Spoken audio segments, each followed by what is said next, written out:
বাংলাদেশের কোনো মানুষ গরু চুরি করতে পারে না, এটা আমি অন্তত বিশ্বাস করি না। বাংলাদেশ হলো পশ্চিমবঙ্গ থেকে উন্নত, এটা আপনাদের বুঝতে হবে। আমরা বলি সীমান্তে কোনো বাংলাদেশি মানুষ গরু চোরাচালান করে ইন্ডিয়ারা। বাংলাদেশি মানুষ কেন গরু চোরাচালান করবে?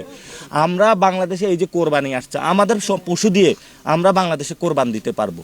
এবং সীমান্তে যে জায়গাটা, ওইখান থেকে তো তারা গরু পাঠায় এবং ওইখান থেকে তারা মাদক পাঠায়, ওইখান থেকে তারা হলো শাড়ি কাপড়। এখানে বাংলাদেশ হলো পশ্চিমবঙ্গ থেকে উন্নত, এটা আপনাদের বুঝতে হবে।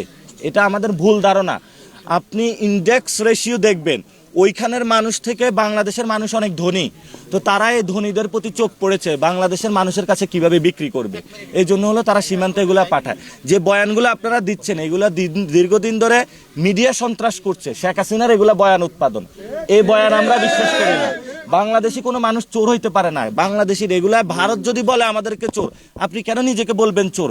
যে শহীদ হয়েছে তো আপনার ভাই, সীমান্তে যারা থাকে ও আপনার বোন, আপনি তাকে বলতেছেন এই কথা, তাহলে আমরা যাবো কোথায়? বাংলাদেশিরা তারা চোর, তারা বাটপার, তারা বাংলাদেশিদের উপর অত্যাচার করে। যে সরকারটা এসেছে তারা বাংলাদেশের মানুষকে অনেক নিচু জাত হিসাবে দেখে।